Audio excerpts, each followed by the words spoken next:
On today's episode of the Huge Profits Podcast, we're going to focus on the cliche that we've all heard that your life is the sum total of the 5 people that you spend the most time with.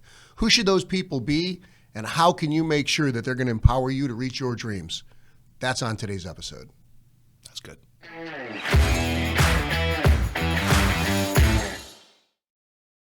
You know, so many people are thrust into their social circle just by where they live or who their parents' friends were and where their children came from, maybe the school that you went to. But how can people really refine who they're going to spend time with and how they're going to achieve their goals? And what strategies can they employ beginning today to create lasting change? Yeah, I'd say most people are held back in the people they hang out with by the proximity of where they grew up. I mean, we've all heard you could be born in New York and never get beyond 5 blocks from where you live, or the concept of people throughout history typically didn't get beyond 5 miles of where they were born. They lived and died in there. It's true. And that's why you saw so much stagnation in the growth of social circles and economics, because everything was so insular. But I think you've done a great job, and I think that that's one of the things that I've seen in your life that has helped you be successful is that you've established a really great network of people who you can help, but also help you.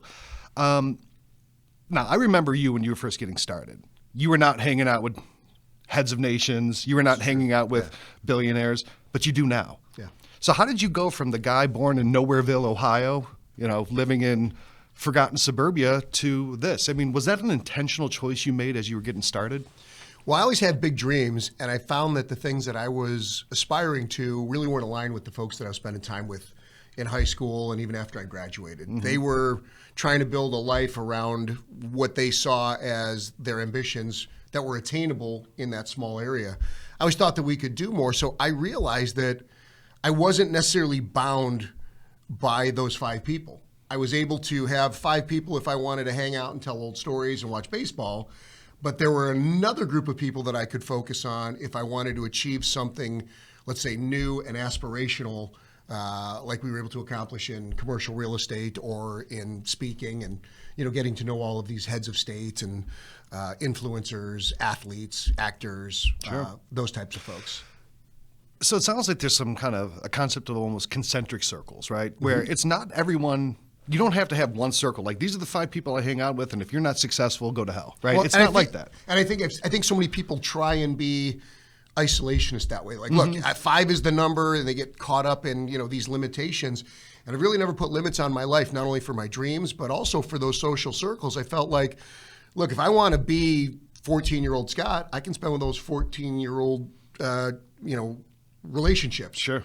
I can, if I want to become somebody who's achieved something that, let's say, I have no concept of how to get to, I've got to get at least in proximity to those folks. I've got to get into a network, into a group, into an event where I could start to really pick up on some of the strategies and the key tools that they used. And over time, I was able to really narrow focus the groups that I would continue to spend time with because I saw that I was able to gain traction on my ambitions. I think that's probably something that a lot of people struggle to break out of, because those people you grew up with, you have so much in common with them. You have common, roots. You grew up in the same time area. You're the same age. Yeah. You had a lot of fun together. Like, look, I still like going back and hanging out with the biggest loser friends that I had from high school because they haven't changed. Right. And it's a safe place I can always go back to. Look, if I want to go and tell Glory Days stories with these dudes and drink a beer, I can. But I also you can't live there. You can't live there. Right. So how do you break out of that comfort? Because, you don't want to feel you're abandoning your roots. You don't want to abandon your friends. I mean, that's the biggest. I think that's the biggest anchor, is you don't want to. Hey, what do you think, you're better than us, or have you? Scott Shields got too big for his britches. He won't hang out with us no more. Yeah. Oh well, you're all about achievement and money, and I'm sorry, I'm not in your social circle. And it really wasn't that way. What I ultimately found out was that the people who were really in my corner, they cared about what I was doing. But because what I was aspiring to in a lot of instances was more than they could even conceive as possible for me, I found that I kind of had to not share certain goals with those folks because either they didn't believe it and they wouldn't support it and they'd make fun of it and they'd mock it, or more than that, they were just really uncomfortable about it. So, certain conversations were confined to certain rooms, and other rooms were able to be spoken about. So I think we all have different facets of our personality, and you just let different ones of them shine in different social circles. Who was that first connection that helped you really break out of, hey, this is where I grew up and this is where I'm from? Who was that connection that helped you really break out and say, look, I can find different people to roll with. I can find people whose ambition matches my ambition. What was that breaking point?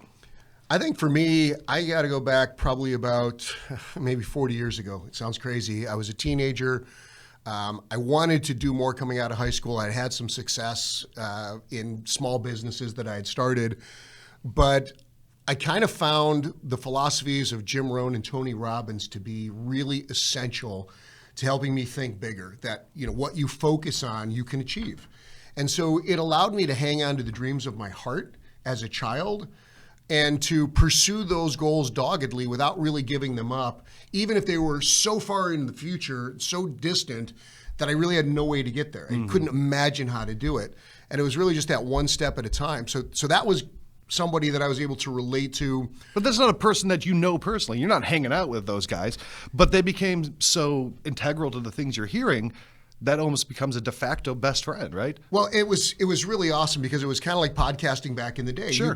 You could listen to tapes or CDs or things of that nature, but they also had events that you could go to. Yeah. And so when I saved up the money and I worked really hard, I was able to go to my very first Unleash the Power Within, UPW, which was Tony's entry-level program. I mean, I was surrounded by thousands of people who were really excited, or at least felt like thousands, probably hundreds at the time, because the audience of the fish gets bigger. But we're surrounded by hundreds of people who are aspiring to do better and be more. And so I found people whose dreams and even some of their accomplishments blew my mind. Yeah. I remember talking with a guy who was an original investor in DirecTV. And this is when satellite television was it was really rocket science. Right? Sure. Today it's old school and it's in the dumpster. But back then, and he controlled the entire Illinois market. So he had Chicago, and he bled over into Michigan and Indiana. And I was like, man, I'm standing next to this guy, and he controls this $75 million a year revenue company, and we just hit it off. And I thought, look, I kind of belong. I'm not an imposter here. I really do belong in this circle because I had ideas, I had ambition, and I wasn't there to take. I was there to give, contribute, and ultimately also to receive value, but it wasn't just about the taking. You said something that I think that a lot of people listening is going to resonate with them. You said the word imposter. So many people, when they try to come up out of their background, feel imposter syndrome. Yes. They feel like, I don't really belong here. I don't know what these people are doing. They're going to be able to tell that I don't belong here. Yeah, fake it till you make it. Those Right. those kind of terrible cliches. How can somebody get over that, right? Because I've had the experience of hanging out with some influential people, yourself included. Thank you. And it's not really as intimidating as you would think once you get there. These are all just regular people, too, who have just maybe accomplished more because they're more focused. So how can somebody get over maybe the fear of not really belonging when they try to increase their, the circles of influence? Well, I think the idea is, you've got to remain true to yourself. You've got to be authentic. As soon as you start to pretend or you start to get away from your truth, then things really start to feel like you're out of control. So for me, early on, I was put in a position of, let's say, influence, because I had accomplished a few things and I was willing to share what I had gone through, what my ideas were. But as things came up, I began to start to fill up with the fears of, what if somebody asks me a question I don't know? Or, what if I come across somebody who's accomplished already more than I have, and yet I'm supposed to be the authority? And I just recognized right away that I had to be authentic. If I didn't know the answer, I had to say I didn't know the answer. Even if it was an obvious question and an obvious answer, and it might even be unflattering for me to not know it. But what I was always say is that, well, hey, let me know. Let me learn.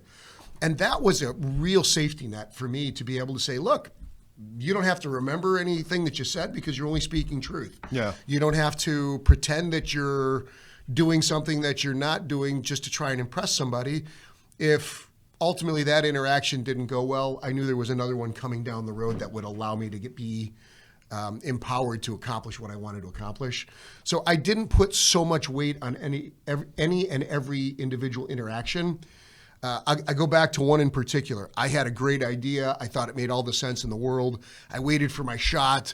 I waited in line. I got to the guy who was supposed to be my empowerment. And when I got there, he was completely dismissive. He went straight for trying to make a sale to me. And I walked away feeling, completely covered in, ooze. It was awful. For Yeah, me. yeah. And like, wow, that guy wasn't authentic and didn't operate in Never meet integrity your at all. heroes. Right, never meet your heroes. Yeah. Right, made all the sense in the world. And I was like, boy, does that mean my dream's dead because he's not going to empower it? It didn't at all. It was just I had to find another way to make it happen. Ultimately, that particular idea died, but others emerged from it. And I kept going back into the fray, and I kept encouraging other people to do the same. And that was really the foundation of building our Diamond Inner Circle, which was a program and a network that I started in 2007 during the last financial collapse. Yeah. And that has helped thousands of people not only to sustain what they were building, but also to grow what they were looking to accomplish. And it's become this incredibly trusted network and truly an inner circle of hundreds of people now that are there authentically to share, to give, and to contribute. And again, it's because the culture that we were trying to build was one of authenticity, one of transparency, and really one of cooperation. Would you give any advice to people listening on maybe gradation of this, right? Mm-hmm. Okay, I'm getting started out, or I've accomplished a few things. Should I go up to Warren Buffett? Should I go up to Elon Musk? Should I go up to Donald Trump? Or is there kind of a scale and an ascendancy to this? Yeah, I would say that there definitely is. And realistically... So I shouldn't go up to, I don't know, Warren Buffett with my single unit trailer home and ask if he wants to invest? Well, you can. Far be it for me to tell you what not to do when it comes to going for the top of the mountain. Sure. Right? We want everybody to scale every mountain that they aspire to scale. But the reality for me was that there's an appropriateness to your engagement. Mm-hmm. And I've got to be trying to offer equivalent value or trying to add value within the networks that I've gotten into. I've always been kind of in a little bit of a barter mode with my relationships. Mm-hmm. I'm not here to just take from you. I'm here to offer something in return. Mm-hmm. And if I don't feel like I can offer something in return of value, then there's got to be some form of compensation. I've got to figure out how am I going to make it worth your while to continue to invest in me. Mm-hmm. And oftentimes people already have that laid out for you. They've got tracks and programs. And as you know, in today's society, there are literally limitless numbers of ways where you can, grow your skill sets and you can gain training, you can gain information. But realistically, what I've found is that it's not what you know, it's not even who you know, it's more who knows you. And the idea of being able to create that relationship by being memorable, adding value, and taking that moment that you Bright have. yellow suits? I mean, do you have to have a shtick? I don't think so. I think what you have to do is I think you have to be real. If you are vibrating authentically, I think that feels more memorable to people than, I'm wearing a fedora, or I've got crazy John Lennon sunglasses, or whatever the thing may be. And from that perspective, it might take 20 or 30 interactions before somebody really remembers you and gets to know you. But if you're in that environment on an ongoing basis because you know that it's the right, let's say, little pond for you to grow and become a bigger fish into before you migrate into deeper waters, that makes all the sense in the world. So from a perspective of evolution and growth and gradation, as you speak of, don't let it be a limiting factor and don't plateau and stay there forever. But I think, incremental progress is something that we can all attach ourselves to that allows us to feel like we're growing without necessarily trying to lose 100 pounds in 6 weeks. Yeah, you cut up both your legs and bake it, but that's not always a good idea, right? That's not going to help you. Was there a moment in your life when you're coming up? Because, I mean, I've having known you all my life, I've seen your ascendancy, right? Has there ever been a moment in your life where you made a contact or you were hanging out with someone and you said, wow, this is surreal. I can't believe that this is somebody that knows me and I know them and that I work with. Sure, there's been a lot of those. Both positive and negative. Yeah, I think more often than not, it's been positive. Mm-hmm. We've gotten the opportunity through the platforms that I've built to, speak with, 4 different presidents, Bill Clinton, Donald Trump, George Bush, Gerald Ford. Gotten to speak with Fed chairmen, life change leaders like Tony Robbins and, Pitbull opened for me at one event, which is kind of crazy and surreal. And so all of those things. Did you tell that to girls before you got married? It was after I got married that it happened, so thank God for that. Was Christine impressed by it at least? She didn't care at all. My wife couldn't care less. But the reality of it was that because I was giving what I was, let's say, maybe destined to offer to the folks that were in the audience and what they were seeking, it felt great to know that I belonged in that environment. But what I've always told people is that it really doesn't matter who you're with. It doesn't matter necessarily what you're surrounded by today. You can always refine that. And so, think of building a championship baseball or basketball team, right? Let's say basketball, because you've got 5 folks. I mean, look, nobody starts out with 5 all-stars. That's just not how it works. And what happens is you're kind of trading out and trading up. It doesn't mean that you're shedding people, but at the same time, if people are not supporting you, because I've gotten involved in some awful partnerships, right? Some people who really betrayed us, and and they had every reason not to betray you, right? They're betraying other people that they're even more beholden to, and yet at the same time, if that happens, you can allow it to defeat you, or you can allow it to be a refinement so that next time you even do a little bit better. And I've always found that while many of those people had meant it for my harm, oftentimes it became some of the greatest catalysts for our success. Up until this point, we've largely talked about adding people to your circle, right? We've talked about how do you find people who can bring new skill sets and new horizons to what it is that you're doing. But I think it's just as important sometimes, which is addition through subtraction. What are some ways you can identify people who are holding you back, and how in an appropriate way can you start to minimize their influence on your life? What are those warning signs? Well, I think when people start to attach to you long term and they look at you and they say things like, hey, I want to go ahead and be part of what you're doing for the future. Right? So, well, what are you going to add? How does that work? I think permanent partnerships can work in some instances. Obviously worked for Warren Buffett and Charlie Munger, but I think that's the rarity. Sure. I think more often than not, you're going to continue to grow.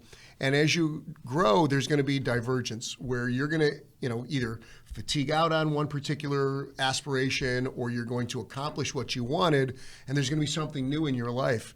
So what you have to do is you have to have, unfortunately, you have to have clear understandings, and you have to actually have defined agreements with people.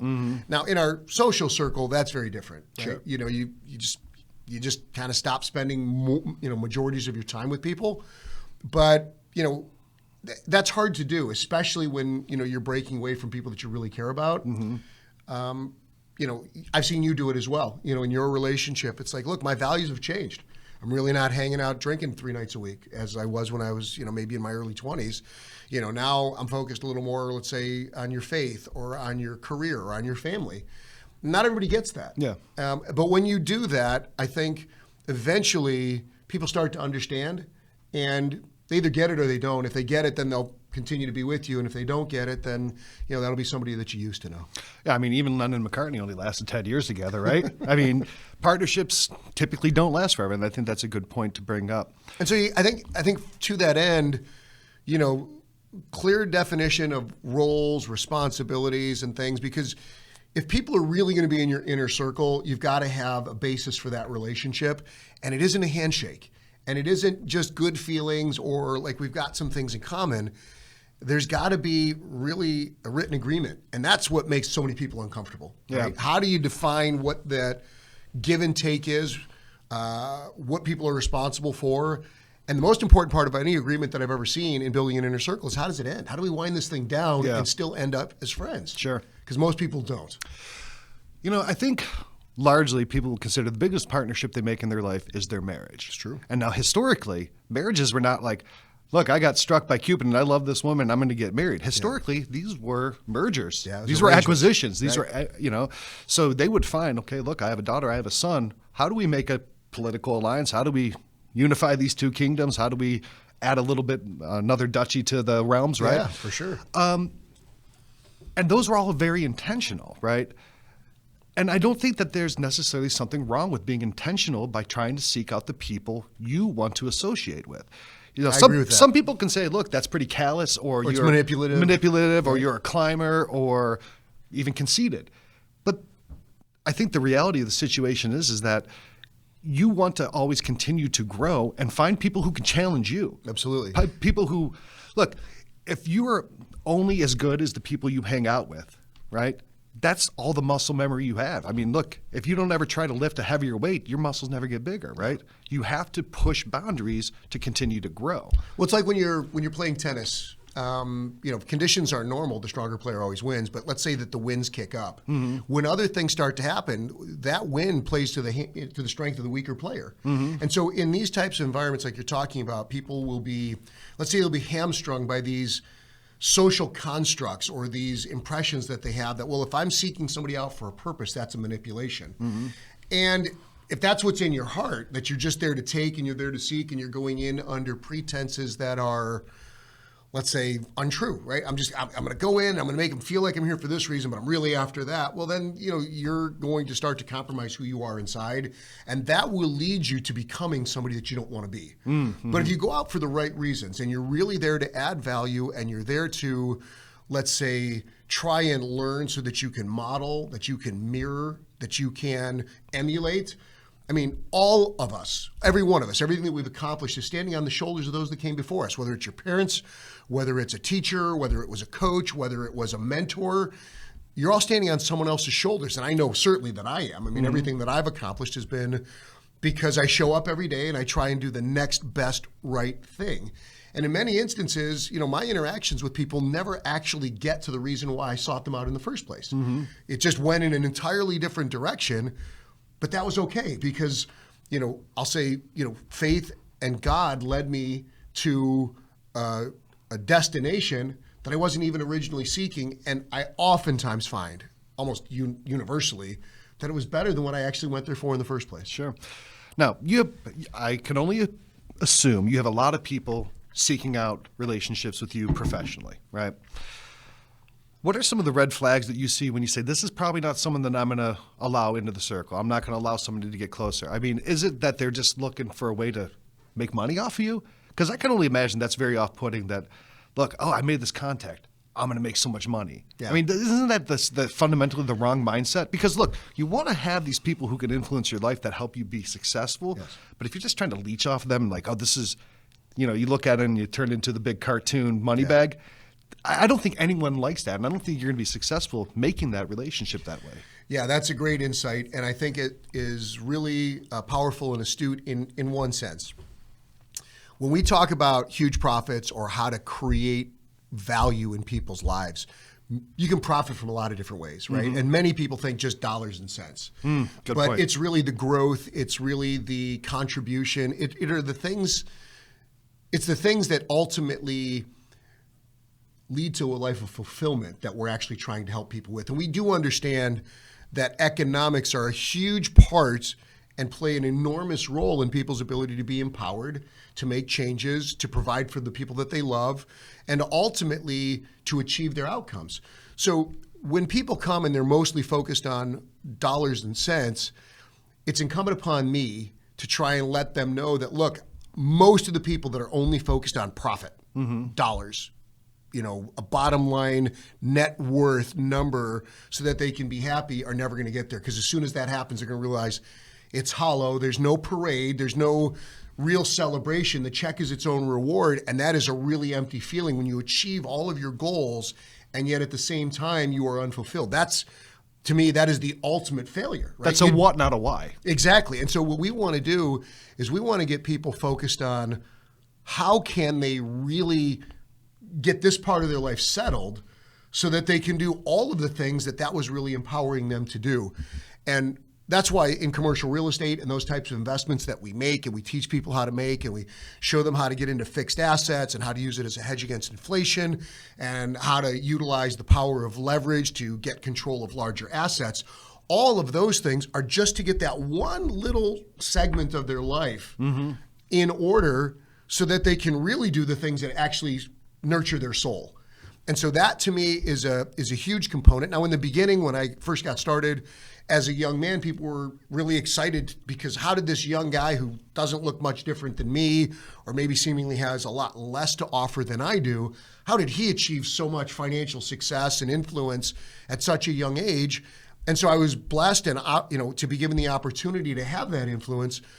But the reality of it was that the doors got unlocked when I was there to help other people build their inner circle and their network. When it was all about me and it was all about my own profits, I was under constant stress. It was never enough. I felt unfulfilled. I was always worried about who was going to take it from me or if the IRS was going to show up and I had filed something the wrong way. And as soon as I stopped focusing on me and money and I started helping other people, I can tell you that the compound interest on those investments created profits I could have never imagined. I think that's a really great insight, is that it's not always about who's in your circle. It's about what you're adding to somebody else's circle. Yeah. And I don't think a lot of people consider that, because people can be very self-centered when they're trying to achieve something. Yeah. They're saying, look, I need to do this to achieve something. And they forget the aspect that you're also part of somebody else's circle. What are you contributing? How are you helping other people? Well, and that's really the value, and that's what makes you memorable. Is you came in and you offered an insight. And if you can be prepared when you go into those social settings, now it's not just the 5 people, it's these 5 people if I want to say be a good athlete. It's these 5 people if I want to be, optimal in my nutrition and my well-being. It's these 5 people if I want to build my faith. It's these 5 people if I want to build my career.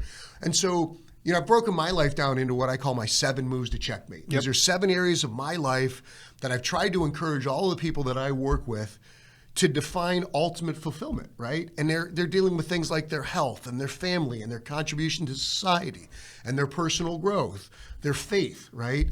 They're worried about their finances or their career. And so when you start to round it out that way and you define the roles that you are going to take on. I'm not the leader in every one of those environments. Yeah. In some of those environments, I'm a follower. Like in our family, my wife absolutely sets the pace, and that she should. She's more present. She's more available to our children. She's more in tune with their emotional needs. So when I step in, I've got a role to play as dad, as father, as nurturer, as disciplinarian. That's very different than the role that I play when, let's say, I'm the chairman and the founder of the Diamond Inner Circle and the Platinum Mentorship and the Commercial Academy. In that role, I am the beacon. I am, let's say, the overseer and the one who set the parameters for what it means to be part of this body, and how you're going to operate with integrity. And I've got to make sure that that filters down to the people who are really going to be policing that and legislating it, because they're going to know these people far more than I am. There's thousands of people in that ecosystem. And the more you can let that influence bleed in, you're not always the alpha. Sure. Right? In some of the groups that I'm in, I'm barely worthy of that social circle. And you got to be okay with that. If you're ego driven and you're focused on who I am and being recognized and your significance, I think you're missing out entirely on really how you become that ultimate contribution to the networks that you aspire to belong to. That's right. Iron sharpens iron. Yeah. There's a verse in scripture, I believe it's in Proverbs, that if you go with someone greater than yourself, you're a clay pot smashing into an iron pot, right?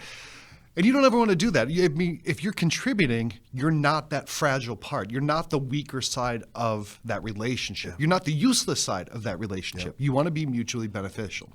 And not artificial either. I think it's got to be authentic, and it can't just be contrived. Hey, I went and I saw this, and so I'm going to offer that. I mean, it may be appropriate. Sure. I'm not saying that, there's anything new under the sun, right? There's no new wisdom per se, but there are new insights, and there are insights that apply appropriately within certain settings and social circles.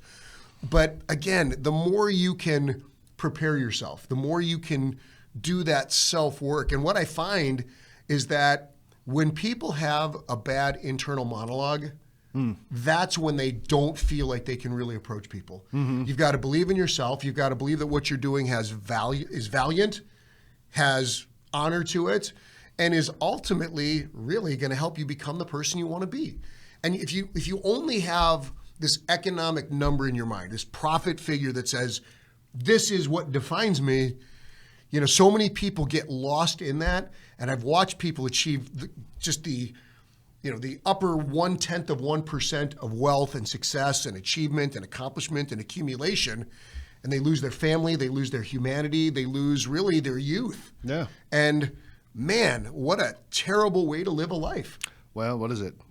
What does it profit a man if he gains the whole world but loses his life, right? Yep. If you lose your soul in the pursuit of profit, you've missed the whole point. Yeah. So one thing that everyone watching can do to join this circle is they can click the like and subscribe button. That way you can make sure that you are getting every piece of content that the Huge Profits podcast puts out, and you can be notified before everyone else. Because, look, like Scott said earlier in the episode, these don't have to be people that you know that are right there next to you that you're talking to. A lot of times those people who are in your de facto circles are those influences, whether it's in literature, whether it's in the things that you watch.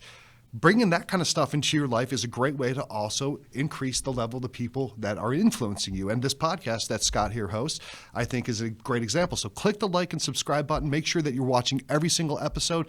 Go to the website and make sure that you're able to subscribe so that we'll send you emails on every single episode we put out.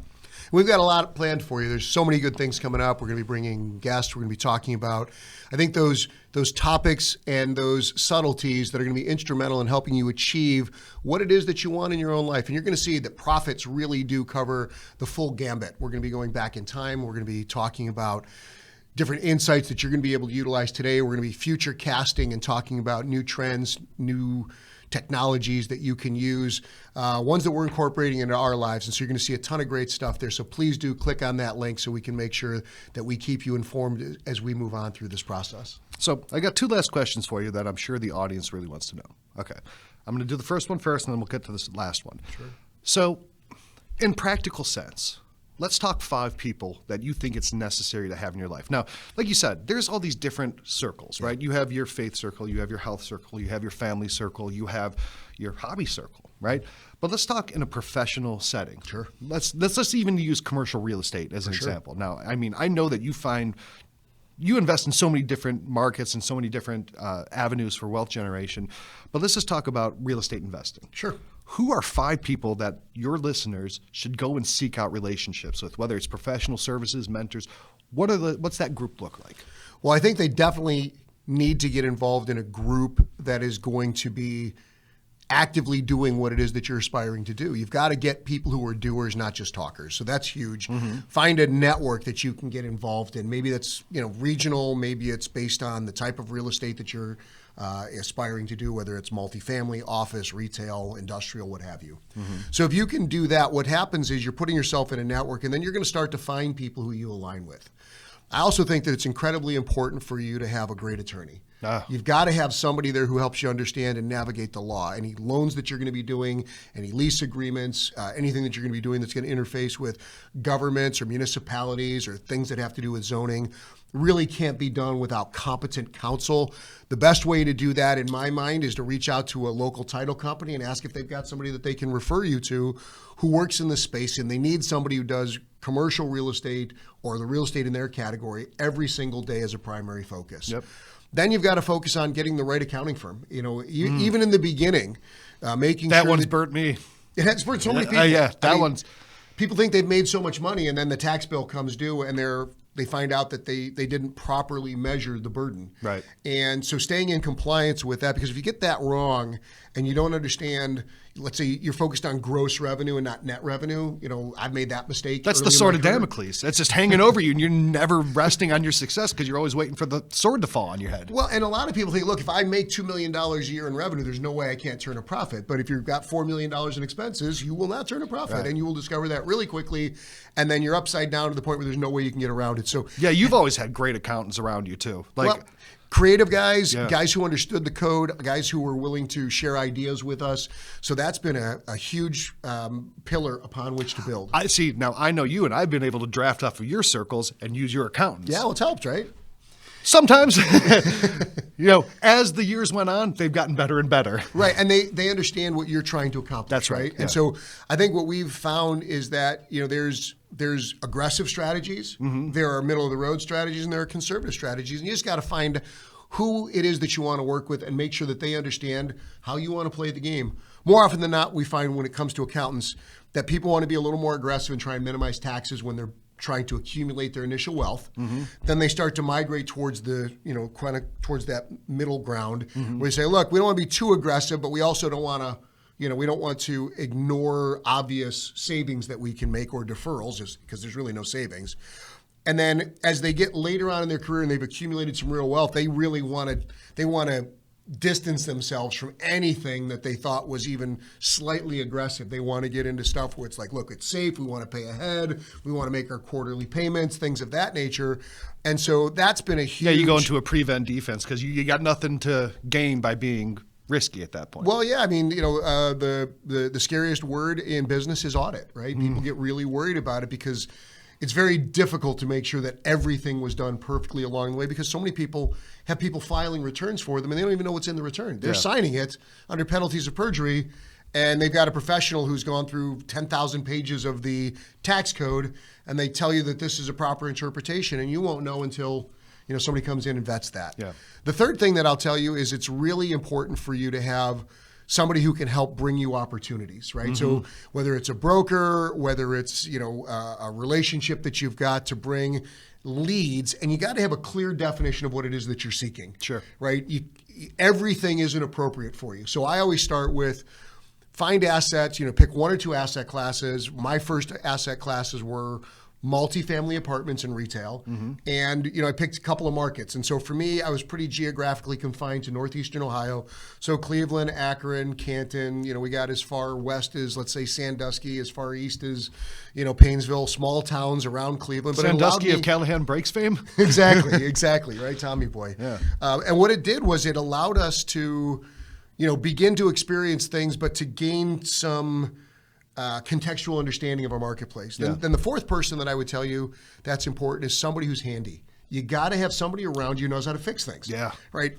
I am functional, but for me to get in there and really swing the hammer is me taking a lower paying job because I'm not good at it. Yeah. I'm certainly not the most qualified person. And my skill sets are better at finding the deals, constructing let's say the ownership strategy, the outcome of what we can do to add value, because we always love to force appreciation. That's going to be a huge thing we talk about here on the Huge Profits podcast, is how do you get in and artificially create value without letting time in the market do it for you. Taking what most people take 1 to 2 decades and compressing it down into 6 to 12, 24 months at the most to create millions of dollars in value. And so I got good at that.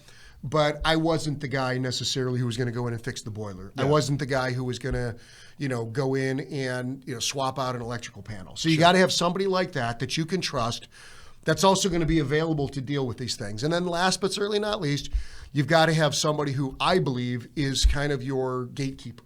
Somebody that you can really trust, somebody that's got your back, somebody that's loyal, but somebody that you can really confide in, that's going to handle all of your communications. They're going to insulate you from folks who are seeking to harm you. They're going to buy you, let's say, a little bit of distance between you and, let's say, your client-facing activities. Your tenants, whatever it is. Yeah, your tenants, let's say, just anything that's going to come up. Somebody that you can trust that's going to be your front line of defense.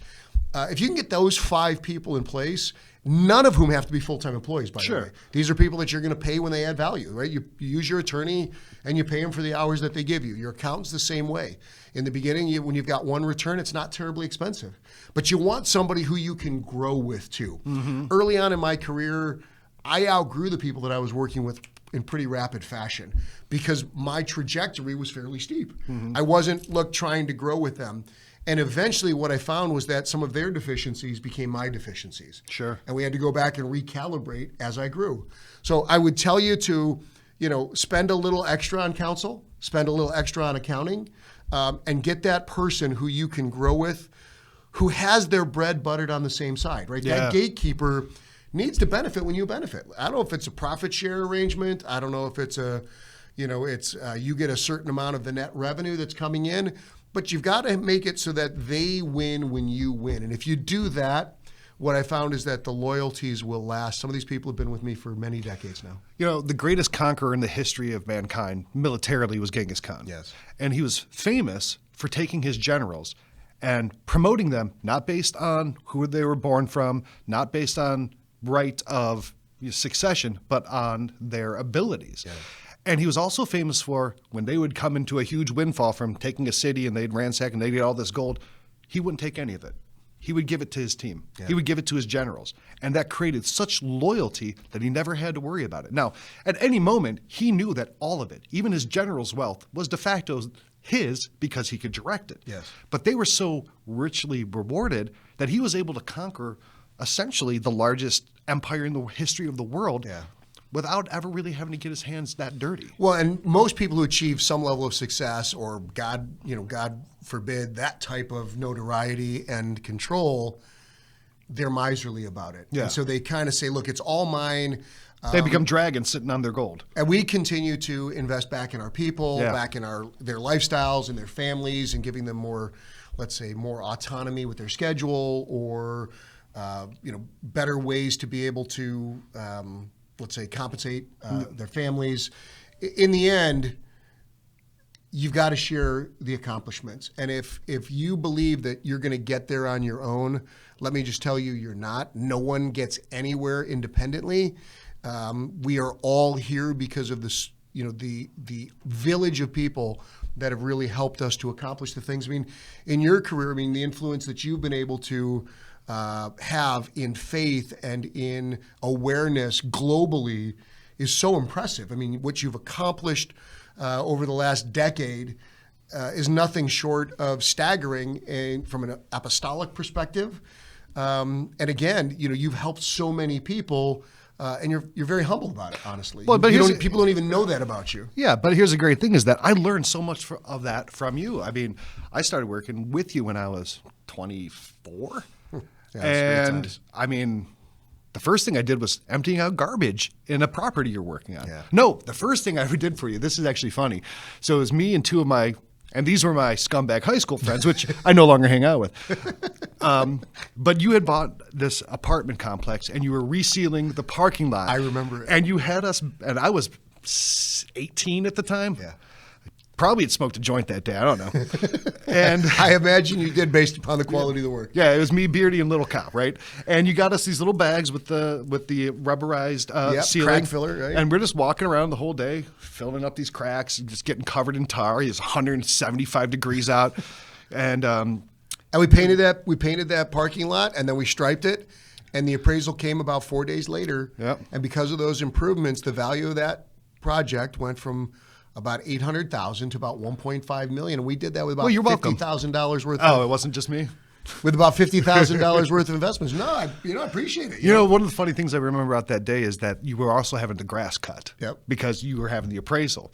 And we were covered in tar, right? Tarred and feathered? So that's exactly what we did. We went to Little Cow, one of the guys who's working with us, that you'd hired. I think he gave us, $100 each or whatever, which was a lot of money for a kid like us at the time. You went a long way back in the early 90s. So we were done with the tar, but we still had some left in the bag. So we started splashing on him and then rolled him in the grass. And he was, he was tarred and grassed at least. That was a lot of fun. But, well, but coming from that, but I was willing to do some dirt work. I mean, that was junk work. Yes. From a guy who was I looked at you, I'm like, this guy's buying $1 million properties. Yeah. And that was huge. But I was willing to do that work. But because of that, I learned so many skills, whether it's in communications, whether it's in marketing, whether it's just in a professional business setting. Well, you became reliable to me. So as a reliable resource for me, you were, not only was it trusted and we had fun with it and we really enjoyed what we were doing, and I was kind of following in other people's footsteps that I had seen do it the wrong way. Yeah. They slumlorded their projects out, and I said, I'm not going to be that. I want to continue to provide real value. But you showed up and gave good ideas every day, and you were always adding value. And I remember in the beginning you were fairly computer illiterate, and today you're a technical wizard. I mean, you run so many different aspects of various companies. I think I lied and said I knew how to use Office, and I didn't. But now I actually have a company where we develop apps for hundreds of companies, right? But I was willing to do some of that dirt work, and you were willing to take a chance, right? I wasn't providing a tremendous amount of value. Well, it's the same for me. I mean, I remember my first commercial real estate project. I was working for somebody else, and they had me doing the worst of the worst. Yep. Right, I'm hanging upside down, sanding stucco off a ceiling, and it's falling in my eyes. They couldn't afford a mask. Yep. I remember just being absolutely miserable. And it was 90 degrees, and it was new construction, so there's no air. I'm the only guy in there, and I've got like 120 of these that I got to do. Ugh. It was literally misery for months and months on end. But again, it taught me to show up, and I was able to see and grant insights as to how things got constructed. And so as I watched it come out of the ground, and I watched the framing happen, then I watched the wiring happen, then I watched all the, the heating, ventilating, and air conditioning happen, and then I watched the finishes go in, and I saw, how in the end they were able to create these 20, 30, 40-year income streams off of these assets. I thought, well, it's not going to be long. I'm going to be hanging on my back, sitting here sanding these ceilings. I'm going to be in that seat. And, for the people that are out there, I really want you to understand that you've got to decide with intention what you want to do. It was all intentional. Everything that I've done in my life, for the most part, has been by design. There's been very little that's happened randomly or haphazardly. That doesn't mean that I haven't been blessed and there haven't been surprises in my life and twists and turns where I found myself down roads that I didn't imagine. But I literally created an idea about what fulfillment would mean in that category, and it changed everything because I could measure where I was against where I wanted to be, and then I could create an incremental plan that allowed me to accomplish it.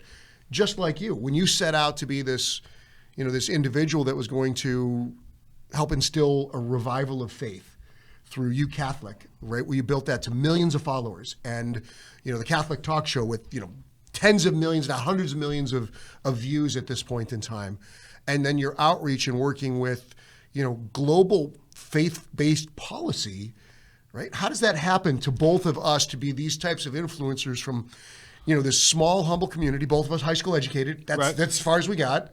Well, I didn't even get past high school. I went hitchhiking instead. No, I eventually got it, but right. But the point is, I had to go to summer school after hitchhiking. It's not based on formal education. No. It wasn't the certificate. We didn't enter the club. We just showed up and we did it. And I want people to know that there are no limitations. It doesn't matter where you came from. It doesn't matter who loves you today. What matters is what's in your heart and in your soul. And if you'll follow that vision, your ability to profit in any endeavor that you seek is assured. Yeah. I think one of the really cool things that I noticed is that there's a lot of people who enter in at that same ground level, whether it's in their professional life or whether it's with the people that they're trying to aspire to be like. They enter in at that ground level, but they get stuck in that track where they're just in that service role. And the big thing that I've noticed is that they are not looking around as to see, like you said, okay, I'm scraping the ceilings, I'm putting down the tar, but I'm also watching out of the corner of my eye what's really going on here. Yep. What are the people who are paying me? What are they doing? Yep. And I'm gaining that experience because besides that, then you just become a laborer. Well, yeah, and you can't do that. And so many people get stuck in that junior let's say, role. Well, yeah, they plateau because they just don't feel like they're capable or that they're worthy. And the real breakthrough for me was the concept that I didn't have to be limited by the best of what was immediately around me. Mm-hmm. I could really grow outside of that. And it was something that, that ultimately happened at a fairly young age. I got kind of lucky where I just didn't feel like I needed to get that diploma to enter the club. That wasn't really where I wanted to go. And I ended up finding myself in a position where, I could manage my own internal monologue, right? We talked about that earlier where, I was kind to myself. I was encouraging. I was complimentary. Instead of telling myself I was an idiot because I made a mistake, I would say, all right, well, look, we figured out one way that doesn't work. Now let's try something else. Yeah. Let's try another thing. And so by getting people into that environment where they can really, let's say, envision a better future and then start to manifest it by putting together a plan, no matter how, let's say, how unrealistic it may seem in the moment, set your goals high, but set incremental milestones along the way that will allow you to, do the things that, ultimately you've been able to accomplish. We've been able to accomplish in helping so many people achieve their dreams. Again, I think our successes, whatever they are, our failures, whatever they are largely based on our ability to help empower and help other people. That the last couple of minutes we've been talking around it, but largely we're talking about mentorship and willingness to be mentored. Yeah. And as somebody who's been around you now for my whole life, but professionally nearly 25 years, I've seen the things you've done for people's life.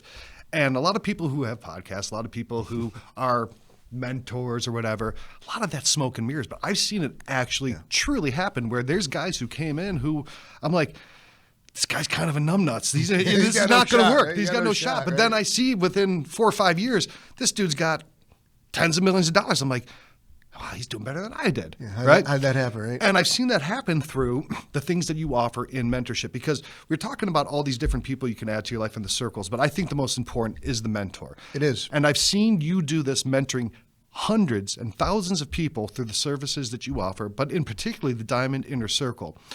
And I see how people are able to make all these connections, and they can, with one swoop, radically expand the group that people they're hanging out with. So tell everyone a little bit about the Diamond Inner Circle.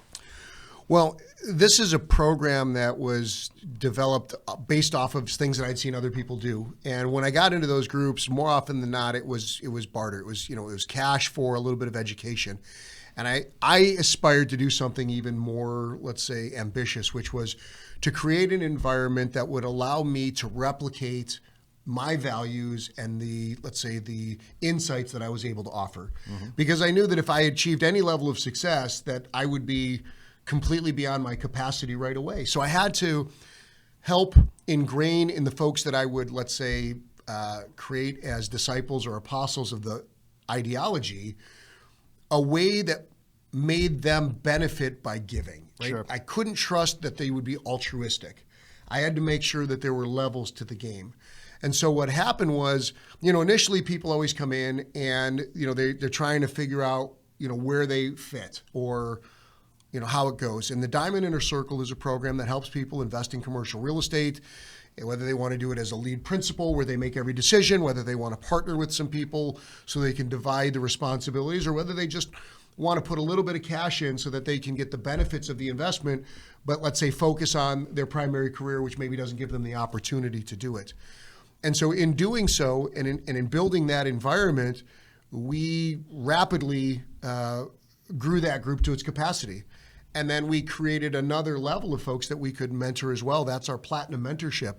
And so now there's thousands of people that are involved in those two platforms that are doing billions of dollars of commercial real estate transactions all across North America in all kinds of categories, literally every category: agricultural, energy, recreational, apartments, office, retail, mobile home parks, storage facilities, medical office, you name it. Yep. They're working in those categories, again, coast to coast, all sizes of assets, all vintages of assets. And the reason that that's been able to happen is, again, because of that free, open sharing concept of the network within that trusted environment. So, for those who are interested in commercial real estate, that's one of the many, many, many things that we work in.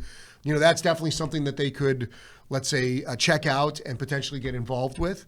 But the idea for me has always been, just get out of your comfort zone. Get into those environments where, even if it's virtual, right? Get into that virtual environment and start consuming some of the content and the information that you need to become proficient. And over a very short window of time, you're going to make huge leaps forward. I go back to a couple of my mentors. One of my primary mentors was a gentleman named Ron LeGrand. Yeah. Ron was he was a curmudgeonly, crusty sort of, tell it like Brusque. it is. Really, he would just come right at you with it, right? And he was not somebody who was going to sugarcoat anything, but he helped me in ways that were literally fundamental, foundational, and a core element of what we're doing today. And more of a pie made than a nurturer. for sure. Yeah, he whooped my butt. Yeah. He put me through some of the hardest disciplines that I had to go through. But there came a point in that relationship where he wanted to own a piece of me forever. And I had to make a decision. He said, look, Scott, either I own 15% of you for the rest of your career, or I'm going to stop mentoring you. And if I stop mentoring you, it means I'm going to go into competition against you. And if I go into competition against you, I'm going to crush you. So sign here. And I thought about it, and I consulted all of my, let's say, consigliaries at the time. And in the end, I rejected it. And he did part company with me. He did go into competition with us. And within about 18 months, he had lost over $100 million worth of people's money because he was making terrible investments, which I knew were wrong. And here we are, nearly 25 years later, still doing it. And it's not because I'm down on Ron, because Ron's been an instrumental mentor and he's helped hundreds of thousands of people, and I have mad respect for him. But he got out of his lane, and his goal at that time wasn't about contributing and helping make me better, right? It was about, how do I hang on to this meal ticket and allow it to continue to produce and bear fruit for me. I mean, the sign of a good teacher is that your students are better than you. Well, and that's what's happened with me. I mean, with so many of my clients, right? It's like, look, I'd love to be part of some of the things that they're doing, and I would be able to add a lot of value to them. Yeah. But if that's not what they're seeking, I'm not going to force my way in. That's just not how we do it. And I will tell you today, as good as my commercial real estate portfolio is, and it's comprised of millions of square feet in many, many, many different areas in all categories of commercial real estate, many different zoning jurisdictions, much of it owned free and clear, much of it in trust, never to be touched again. What I've built with the Diamond Inner Circle and the Platinum Mentorship and the Commercial Academy, that's the unique asset. That's the thing, by investing in other people and creating huge profits by being a profit to the people who are seeking a vision, seeking a direction, seeking a confirmation that what is in their hearts is authentic and achievable. Well, that's the irreplaceable asset. You know, I don't think we can top that. I think that is the place where we leave this conversation. But if you want to join this circle and you want to make sure that you're getting every piece of content that the Huge Profits podcast is putting out, make sure you're clicking the like and subscribe button and going to the website and giving us your email address. That way we can send you every episode. And if you want to learn more about the Diamond Inner Circle and how Scott has mentored so many people throughout the last decades, you can go to the website that you see on the screen right now and get more information. Like we said, this is a great way to immediately expand the circle of your influences and your influencers and really find those people in your life who can radically change your life, like Scott has changed the lives of so many people. This was a lot of fun, a lot of great things to talk about. I learned a lot, and I'm sure everyone listening learned a lot too. Well, it's been a pleasure. We look forward to doing a lot more of these. We're going to be covering a huge plethora and a universe of topics, so please stick with us. Again, please get engaged with us. We promise that we are going to deliver on your dreams for you on your terms. God bless.